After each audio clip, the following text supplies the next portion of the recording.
বাংলাদেশের দ্বিতীয় সমুদ্র বন্দর মোংলা বন্দরের ৭৪তম প্রতিষ্ঠা বার্ষিকী আজ। ১৯৫০ সালের এই দিনে প্রতিষ্ঠা লাভ করে এই বন্দর। প্রতি বছরের মতো এবারও নানা আয়োজনে পালিত হচ্ছে বন্দরের প্রতিষ্ঠা বার্ষিকী। বিস্তারিত জানাতে মোংলা বন্দর থেকে সরাসরি যুক্ত হচ্ছেন প্রতিনিধি আমিরুল হক বাবু।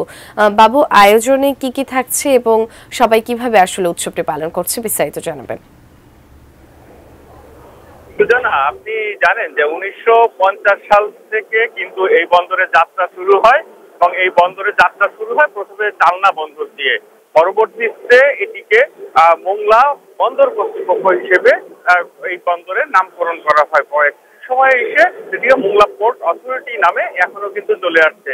তো এই যে ৭৩ বছর পার হয়ে ৭৪ বছরে পদার্পণ করলো কিন্তু এই মোংলা বন্দর কর্তৃপক্ষের কার্যক্রম আমরা সকাল থেকে দেখে এসেছি যে বিভিন্ন নানা আয়োজন নিয়ে কিন্তু এই মোংলা বন্দর কর্তৃপক্ষের যে প্রোগ্রাম চলছে এটা প্রতি বছরের ন্যায় কিন্তু চলছে। সেই সাথে প্রতি বছরের ন্যায় এবারও কিন্তু মোংলা বন্দর এর জেটিতে যত দেশি বিদেশি নৌযান ছিল অর্থাৎ জাহাজ ছিল সেই জাহাজটা একসঙ্গে হুইলসাল বাজিয়ে এক মিনিটের জন্য হুইলসাল বাজিয়ে কিন্তু এই বন্দরের যে সূচনা করে বন্দর দিবসে সেই সূচনা কিন্তু তারা করেছে এবং সকালে একটি বর্ণাঢ্য র্যালি, কবুতর উড়ানো, নানা আনুষ্ঠানিকতার সাথে কিন্তু এই বন্দরের কার্যক্রম আনুষ্ঠানিকতা শুরু হয়েছে।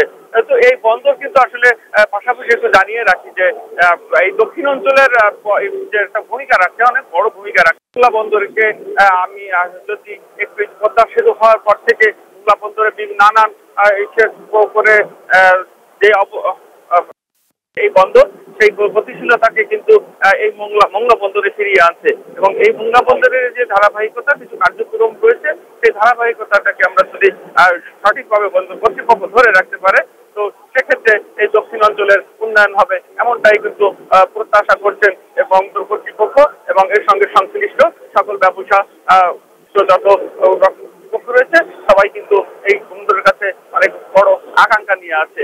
পাশাপাশি আরেকটু জানিয়ে রাখি যে বন্দরের যে পশুর চ্যানেল, এই পশুর চ্যানেলের যে ড্রেজিং ব্যবস্থা, এই ড্রেজিং ব্যবস্থাটার মাধ্যমেই কিন্তু বন্দরে বড় জাহাজ আসা সম্ভব। এই মুহূর্তে কিন্তু 8.5 থেকে 9 ফিট ড্রাফটের বেশি জাহাজ এই বন্দরে ভিড়ছে না। তো এই জাহাজগুলো 10 ফিটের উপরে যে ড্রাফটের যে জাহাজগুলো সেই জাহাজগুলো শুধুমাত্র এই পশুর চ্যানেলের যে ড্রেজিং, এই ড্রেজিং এর মাধ্যমেই সম্ভব। তো এই ড্রেজিং চলমান রয়েছে। এই ড্রেজিং কার্যক্রম শেষ হলে হয়তো বা বন্দরের আরো বড় ধরনের